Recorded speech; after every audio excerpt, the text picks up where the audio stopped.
Hi, I'm Leanna Brand with Simi Valley Indivisible. We're represented by Mike Garcia here in the 25th District, and we've been calling since early June to get him to have a constituent town hall, to no avail. He has only met with 32% of his constituent base, which is only Republican groups, until we managed to find him going to speak with vets at the VFW Museum here in Simi Valley. And he was not allowed to exclude us because it was a public venue. So we actually got to ask him a few questions, and you'll see through this why he doesn't want to have a town hall. Our first question had to do with the insurrection on January 6th and why Mike Garcia voted against HR 3233, which would have formed a bipartisan commission to look into the events of January 6th insurrection. And we wanted to know, why did you vote against it? And here is his answer. Yes. I just want to know, why did you vote against it? Yeah, good question. And we did put a post on social media on the official side that explained this.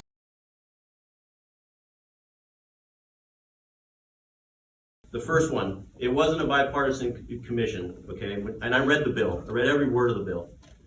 When you read the fine print, the majority was going to be able to figure out who was staffing this commission, and that would have been the plurality of the staff, the majority of the staff. And in Congress, a lot of what gets done in these commissions and committees is actually driven by the staff, and so making sure that the staff was balanced was absolutely critical. Okay, so let's take a look at this. The bill was negotiated by John Katko, a Republican, and Democrat Benny Thompson of the Committee on Homeland Security. He was actually appointed by Kevin McCarthy to do the negotiations for this bill.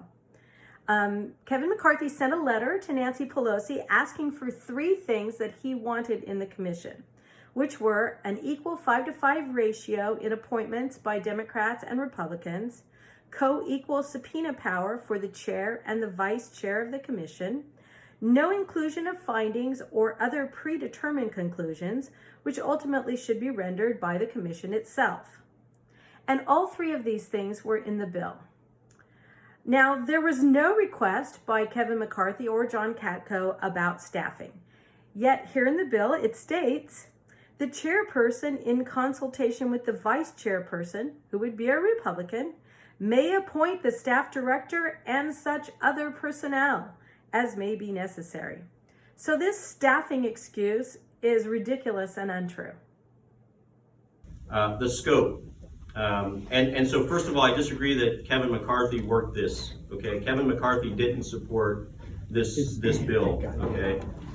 This was being worked by a few Republican members who I think signed up to something that they wanted, but They didn't reflect. were appointed by Kevin McCarthy. Yeah. What's that? They were appointed by Kevin McCarthy. That's true. Kevin Yeah, McCarthy. right. Correct. Okay. Yeah. His lieutenant. Correct. Yep. He was appointed by Kevin McCarthy, but in the end, right when it was brought forward, Kevin McCarthy did not agree with that with the deal. He didn't support it. Let's talk about the scope. This bipartisan commission was going to look at what happened on January 6th. Okay, they weren't going to look at anything that happened leading up to January 6th. They weren't going to look at the events and the information that we had from the FBI and the CIA on, say, January 2nd, January 4th. Okay, they weren't going to look at the police killing that happened on April 2nd, where an officer was killed at the gates leading into the Capitol as well. They also weren't going to look at any of the riots from the last summer that were politically driven and politically motivated. What do the riots from What last does that summer have to have do to do with with January insurrection at the 6th? It Capitol? has nothing to do with What the do they have insurrection. to do with January Because 6th? the scope, again, so the scope of this bipartisan commission was to look at how do we prevent politically motivated riots and terrorist activities. And the stuff from the last summer was very similar to this in nature. No, it was not. And so, It was and peaceful. let me say this. I'll give you that. I was okay with that not being part of the scope of this commission. Thank you. But the other elements, the days leading up to it, the lessons learned and who knew what in the wake of January 6th, and then the killing of the officer on April 2nd, absolutely did need to be a part of that. Okay. There are provisions in this bill that say the investigation would look at things surrounding the January 6th attack. So anything that happened on January 2nd or 3rd can be looked at.